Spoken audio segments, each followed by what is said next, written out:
Bienvenida, ¿cómo estás? Muy buenos días, Gracias por estar por Luis. acá. Conrado Quesada, buenos días. Luis, buenos días. Buenos Mucho gusto días. por estar con Buenos todos. días, Muy buenos días. Oscar Cerrato.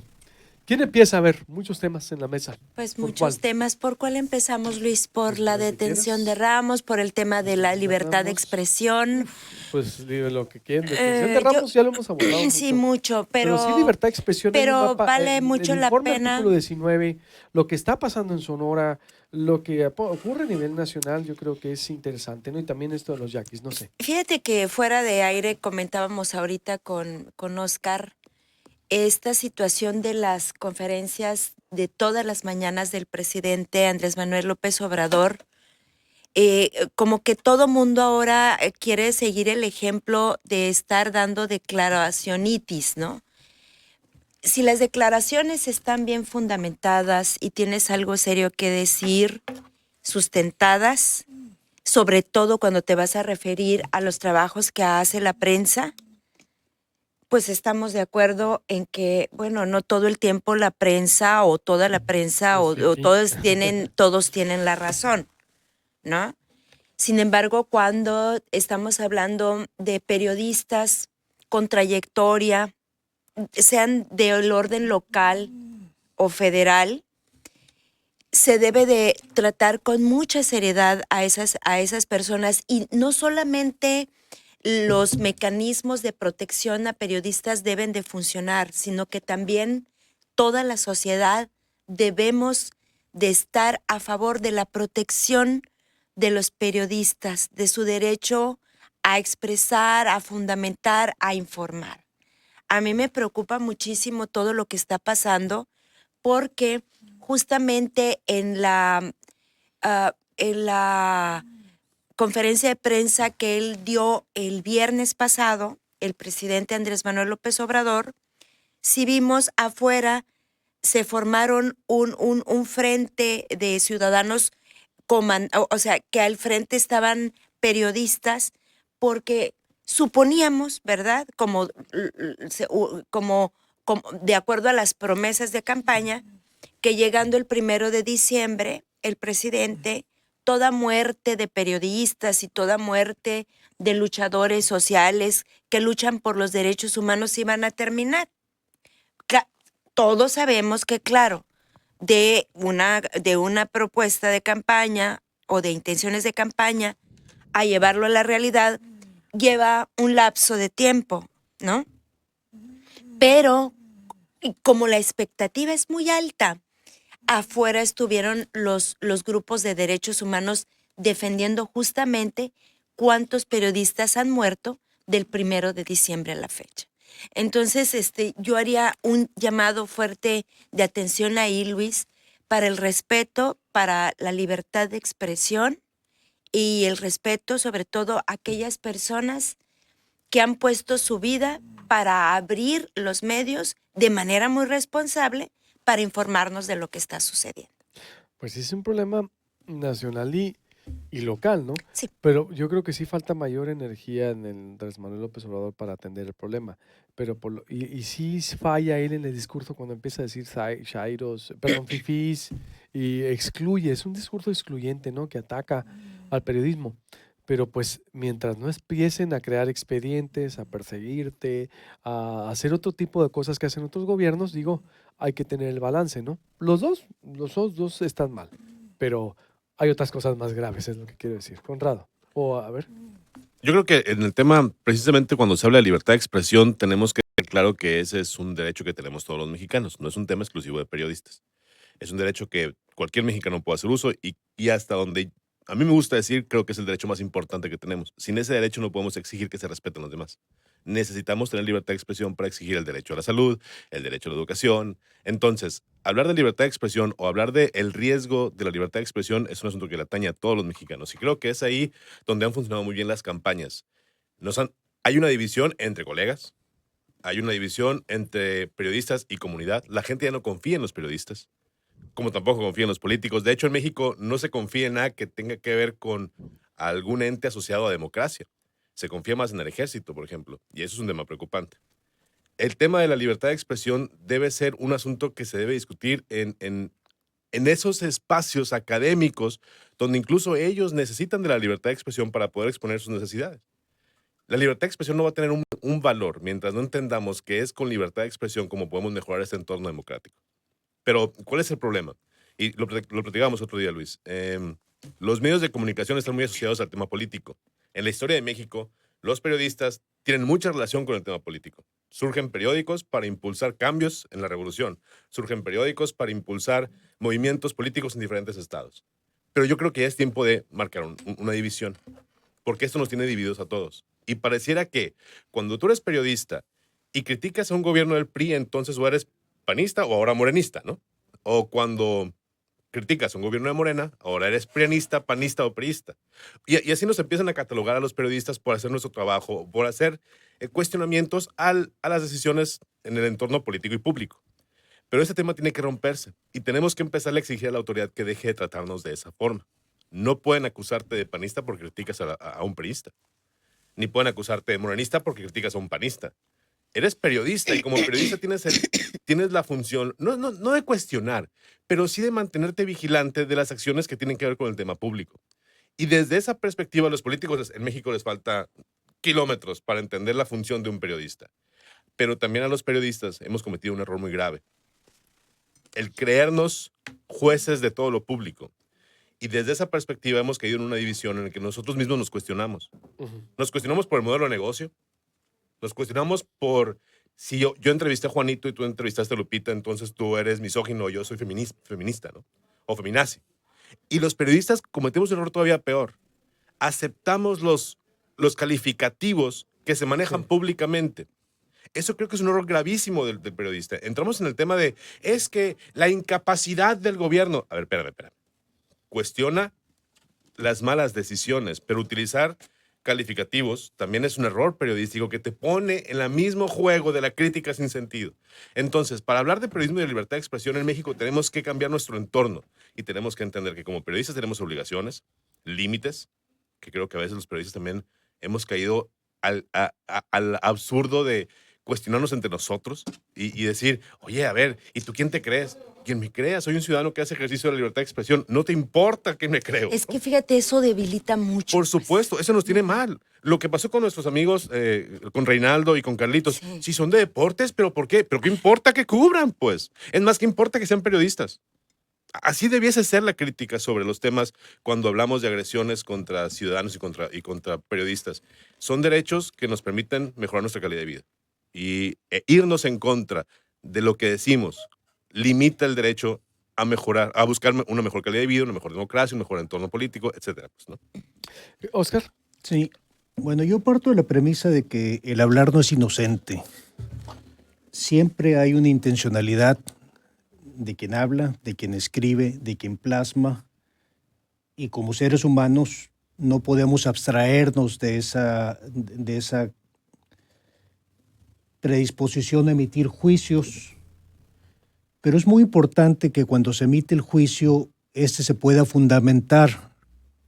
Cuando se observe algo, se tengan los elementos de observación y sobre todo se tenga una responsabilidad al hablar. Y aquí partimos, debo declarar de que es divertido y además es un ejercicio que en ninguna parte del mundo se ve donde un presidente todas las mañanas, de lunes a viernes, se para ante micrófonos y da una conferencia de prensa, lo cual es muy valiente. Me preocupa de que en estas conferencias de prensa se dicen 1000 cosas con poca responsabilidad a veces. Ahorita, antes de entrar, escuchábamos que el presidente dijo, se clavaron la lana, lo cual es una expresión muy mexicana. Pero un presidente no puede decir se clavaron la lana sin presentar una denuncia y sin perseguir el hecho. Exacto. O sea, no podemos tener esa impunidad declarativa y seguramente se lo festejaron en Palacio Nacional por la ocurrencia. Es un gran comunicador, pero tenemos que tener la decencia de empezar a fundamentar los dichos. No somos el primer país donde tenemos a alguien con esa impunidad declarativa. Si nos vamos a la historia reciente de Estados Unidos, hubo un senador, Joe McCartney, que acusaba a diestra y siniestra en los 50 a todo mundo de ser comunistas. En aquella época era la crisis donde veían comunistas en todos lados. Hasta que un abogado muy decente, con gran prestigio, que estaba en el ejército, le dijo: señor, no tiene un ápice de decencia. ¿Dónde quedó la decencia? Y cuestionó al Senado, y fue la caída de Joe McCartney, un senador que pocos se acuerdan, fuera de que existe McCarthyism como una cacería de brujas. Creo que llegó el momento que en este país se cuestione a los actores públicos dónde quedó la decencia. No tienen un ápice de decencia para acusar a diestra y siniestra sin fundamentar, sin aterrizar sus juicios y sin cumplir su obligación constitucional de que cuando un presidente, un gobernador, un presidente municipal, un fiscal, aquellas gentes que por principio de legalidad están obligados a poner la acción legal correspondiente detrás de su dicho, lo hagan. Y si no lo pueden hacer, se callen. Hace 2 semanas decía aquí de que quien acusa sin fundamentos y no lo logra probar debería de pedir disculpas. Estamos degradando la conversación pública y esto viene al elemento central de la confianza. No confiamos ni en nuestra sombra. Y la confianza tiene un elemento muy importante de cohesión social, es la base de la democracia, porque si no confiamos en nosotros mismos y nuestros prójimos, no vamos a poder transitar una democracia. Pero también la confianza es la base de una economía sana, es la base de una educación de primer mundo. No podemos transitar en este país a mejorar las condiciones de vida si no tenemos confianza, y la confianza parte de la responsabilidad al declarar, al emitir juicios y sobre todo al tratar al prójimo como un ser que merece todo el respeto, toda la consideración, y no podemos estar acusando a diestra y siniestra sin responsabilidad alguna y sobre todo sin consecuencias. Bueno, empezando por que los gobiernos tuvieran esa concepción, ¿verdad?, de la responsabilidad. Porque sí, yo también creo que pues el periodismo debe ser responsable y tiene, obvio, defectos, ¿no? Pero los gobiernos que no respetan, como lo que pasó con Jorge Ramos exactamente, que sí, muchos, es que el video, la forma de preguntar, ciertamente tal vez puedes estar de acuerdo o no. Yo digo, yo tampoco lo haría. Oye, ¿te digo dictador o presidente? Totalmente, creo que así abrió. Pero no por eso vas a quitarle las cámaras y lo vas a retener y a ver, no, a ver, hay otras formas de entendimiento, pues. Cuando aceptas una entrevista con gente como ella, sabes a qué va. Una, dos, pero hay otras formas de entendimiento. Nada justifica la violencia y un ataque a la libertad de expresión. ¿Estás de acuerdo? Nada. Más si que es un periodista o periodista mujer o medio incómodo y tú lo persigues, no lo justifica. No lo justifica porque es una lucha, es como tirarle pedradas al viento. ¿Por qué? Porque el medio va a seguir ahí. El gobernante se va a ir. La autoridad tiene un periodo de límite y punto. Y si el medio te incomoda porque te dice la verdad, estoy hablando de cualquiera, pues digo, corrígelo, ¿no? Claro. Si tu gobierno está mal, si tu gobierno se está cayendo y hay medios que te lo están diciendo y lo que haces es al revés, es perseguirlos, secuestrarlos, crearles cosas. Digo, díganme si ese es el camino. Bueno, siguiendo por esa línea también, pero ya aterrizando a otro tema que también estábamos convidados a esta mesa, que es la 4 carriles, finalmente, que también lo declara a pregunta expresa, ¿no?, de un periodista de Sonora, de Demián Duarte, de qué va a pasar con la 4 carriles. También ahí hay una serie de declaraciones que tienen que ser absolutamente responsables. Todos sabemos que la 4 carriles tiene añales sin poderse concluir. Cuando el presidente de la República declara hoy en la mañana, dice que del tramo de Estación Don a Santa Ana lo van a entregar en abril y en mayo de Santa Ana hasta Nogales, la pregunta entonces sería, ¿por qué no se hizo antes? ¿Qué es lo que faltó en el gobierno del estado de Sonora o con los recursos federales Pues, que no que en 6 meses la vas a tener lista? A lo mejor cabría aquí, sí, una declaración responsable de parte de la gobernadora o del equipo de la gobernadora, quien esté viendo el tema de la 4 carriles, ¿por qué no se hizo antes? O nos pueden decir, bueno, el presidente viene a decir algo que realmente ya nosotros estábamos concluyendo. Y tiene que ver con eso que dice Oscar y Conrado, el tema de la confianza y de la democracia. Cuando yo abro este espacio diciendo la libertad de expresión, tiene que ver con todas estas cosas. ¿Cómo sí, le el cuestionar, exactamente. cuestionar. El cuestionar, por ejemplo, ¿cómo le van a hacer ahora sí para que la 4 carriles en cosa de 3 meses esté lista? A lo mejor, por eso decía, cabe una declaración de parte del gobierno del estado para decir todos los avances que sí se tenían. Sí, pero a ver, los avances, pero como dice también Oscar, a ver, espérame, yo voy más allá. Por ejemplo, lo que dijo el presidente, bueno, si se clavaron la lana, pues ¿quién se la clavó? ¿Quién se la... Exacto. Si hubo un desvío, pues ¿qué pasó? ¿Dónde está la denuncia? Está obligado a presentar una denuncia Sí. detrás de esa declaración. Sí. Pero todos los días hace declaraciones de ese tamaño Ujú. y no están llegando las denuncias. Ujú. Eso es preocupante. Y como dice Conrado, lo que pasa es que con eso se crean divisiones Claro. entre todos innecesarias, Sí. cuando necesitamos trabajar colaborativamente. Sí, ahora, en este país, donde detrás de una declaración presidencial la realidad se altera, seguramente la Secretaría de Comunicaciones y Transportes ayer tomó nota de que tenía que terminar la carretera en abril o mayo. Oye, le preguntábamos aquí al delegado de la SST, dice que no puede hablar el delegado nombrado Eduardo o porque que no lo dejan, que hay un mandato a nivel nacional que no Bueno, puede hablar. Pero es que esa era la. Es que, a ver, ahí es ahí donde yo Pero digo ¿cómo? que Pues? hay que tener mucho cuidado. Lo sabíamos desde que se creó la figura del superdelegado. Él es el único autorizado para hablar. Y eso se aprobó y eso se modificó en la ley de cómo opera el gobierno federal, La el ley orgánica. ejecutivo. Es decir, ahora nos molesta, pero eso es algo que se advirtió desde diciembre. Eso es algo que se dijo desde diciembre. Entonces, cuando lo criticábamos, ay, no, es que, ¿por qué no propusiste antes?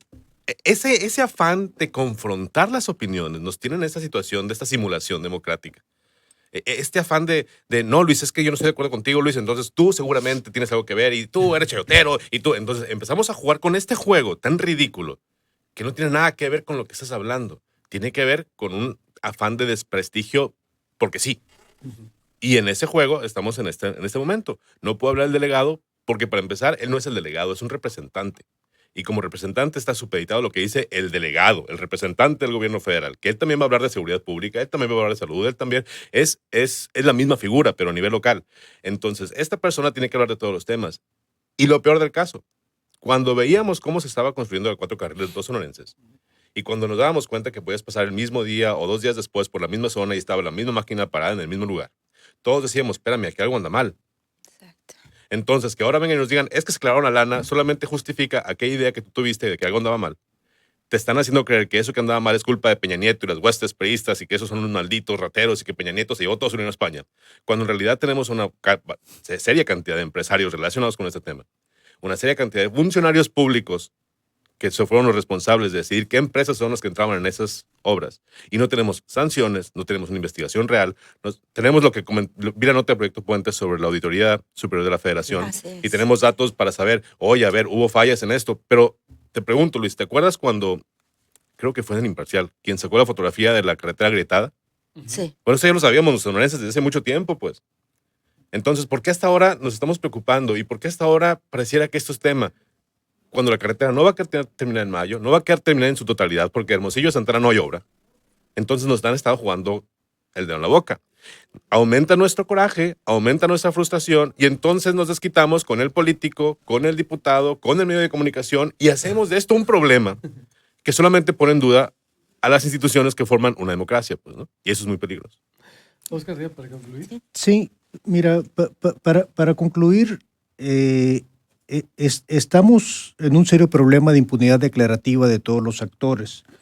Lo que menciona Conrado de qué pasa con los delegados y los representantes es lo mismo que está pasando a nivel nacional. El gobierno, todo el gobierno tiene un solo vocero, se llama el presidente. Ayer me enteré de que el gobierno federal tiene hay un vocero en la presidencia de la República, no sabía, ¿no? Es la primera vez que veo que da una declaración el vocero porque el presidente es el propio vocero y es el que domina las conferencias de prensa. Es más, quien pregunte, quien no pregunta. Hay secretarios de Estado que no hemos escuchado su voz ninguna vez, que ellos deberían estar informando sobre los asuntos de su cartera. No podemos partir de esa impunidad declarativa, no podemos partir de que se declara sin tener los elementos de juicio necesarios para fundamentar el dicho, y no podemos crear realidades alternas porque la vida de anaquel de la confianza en un gobierno cada día es más corta. Ahorita mencionábamos el tema de los atentados contra periodistas, los atentados contra derechos humanos, el tema de la gasolina. Hay muchos temas de que fueron promesas de campaña donde dicen, oye, así no lo dijo como Vicente Fox en 10 minutos, pero esto dijo el 1 de diciembre, pasa esto, no está sucediendo. La vida de anaquel en la confianza de este gobierno, por el solo ejercicio del gobierno y esa cadena de promesas incumplidas en estos primeros 90 días, lo va a alcanzar. El ser un gran comunicador y el ser muy popular, porque es un tipo genial como comunicador y logra conectar, mientras este gobierno sufra el síndrome de la jirafa, donde la cabeza está en las alturas, conectado por un cuello largo, que son sus secretarios de Estado, y con un cuerpo amorfo, torpe, simplón, que es el gobierno federal, vamos a seguir sufriendo porque no puede la cabeza, en esa distancia que está del cuerpo, que es toda su burocracia, mandar las señales con la rapidez suficiente, porque además sus secretarios de Estado, algunos ya mostraron su nivel de incompetencia. La vida de anaquel, de la popularidad y la vida de anaquel en la confianza de este gobierno va a irse degradando al grado de que vamos a volver a ese enojo social y vamos a terminar peor de como empezamos. Sí, no, y además eso, por más popular y antes de que llegue a la degradación, no le da derecho al presidente a él. Lo que yo no estoy de acuerdo, y lo escribí hace como 2 semanas en el Imparcial también, y tuvo mucho ahí impacto, porque, a ver, a estar descalificando a críticos y opositores, porque a mí me gusta mucho el discurso de él, que es un discurso espiritual, va a ver, no haga leña el árbol caído, no fabricación de expedientes enemigos, es decir, a mí me gusta que tengamos un presidente así, que tenga esa vocación. Pero por otro lado, a la hora que lo critican, los conservadores, encasilla a la gente y la descalifica, lo hace pedazos con toda una acción de Estado declarativa. Eso no estoy de acuerdo, se me hace hasta riesgoso. La desconexión entre el discurso y la realidad es peligrosísima. Sí, por eso. En unas cosas sí lo lleva a cabo. No estigmatiza en la tierra del Chapo, no persigue a los enemigos políticos. Sí los persiguen. Pero declaración, por eso. Pero no sé. El que un presidente se pare a declarar y acusar a alguien de conflicto de interés, eso es persecución política. Por eso, no nos hagamos bolas. Sí, es una declaración, pero es que en declaración. Pero no, mientras no le crea un expediente, que está mal, pero no lo estoy aprobando. Por eso te digo, a mí me preocupa, no solo al presidente de la Comisión Reguladora de Energía, me preocupa que a periodistas y a la oposición. Es decir, voy más allá de un caso. Son varios. Por eso. Y todas las semanas lo hace. Por eso, insisto, sí. Pero lo que debemos evitar es que vaya al otro nivel. Que Dale tiempo. No, hay que no darle. No sería lo Fíjate preocupante. que, No. bueno. Imagínate que empiece otra vez a lo que él tanto critica. Él fue un hombre perseguido del Estado. Él fue un hombre que sufrió la persecución, que sufrió la difamación, y de repente caer en eso es lo que debemos de evitar y estar recordándole. Efectivamente, yo concluiría diciendo que Muy bien, sí, para concluir. de que no puedes convertirte En lo que cuando tanto- llegas al poder aquello que tanto criticaste, o que termines tan parecido a aquello que no querías que sucediera. Y en el caso específicamente de las mujeres, Totalmente. 3 declaraciones muy importantes que se hizo. El cierre de los refugios para víctimas de violencia fue tremendo. Claro. Nos tuvimos que mover muchísimo. Las Las organizaciones estancias de infantiles. las estancias Yo infantiles no sé por nos qué sigue moverle algo que está doliendo. funcionando. O sea, yo entiendo, sí. Es decir, precisamente cuando hay innecesario. proyectos que Sí. además nadie nos los regaló a las mujeres, Mal. los luchamos durante años y estaban funcionando bien, Así ahora es. resulta que porque se piensa que eran todo mundo, exacto, como dice Oscar, rateros y corruptos, entonces vamos a quitar todo eso y vamos a dar el Así es. dinero. A mí me preocupa que se esté dando el dinero así directo. Totalmente. Si se quitó esa cuestión de dar el dinero directo para el pago para que tú elijas a dónde vas a mandar a tus hijos, el problema ya lo señalaron las madres de Guerrero. El Totalmente. problema es que, Tengo que cerrar. perdón. Entonces, con eso cierro la responsabilidad al hablar. Gracias. Y para comentar esto, la SCT ordena, a ver, esto me preocupa mucho, reservar durante 5 años el audio del accidente de Marta Erika Alonso y Moreno Valle. AMLO no está de acuerdo y dice que habrá transparencia completa. ¿Cómo que están ordenando transparentar y clasificar como, Cuerpo de jirafa, pues. por favor? Eso Representa sería cosas. la verdad una tontería de reservar la información cuando se comprometieron a esclarecerlo. No, a ver, cuidado. Gracias, como siempre. muchas gracias. Les agradezco Gracias. mucho.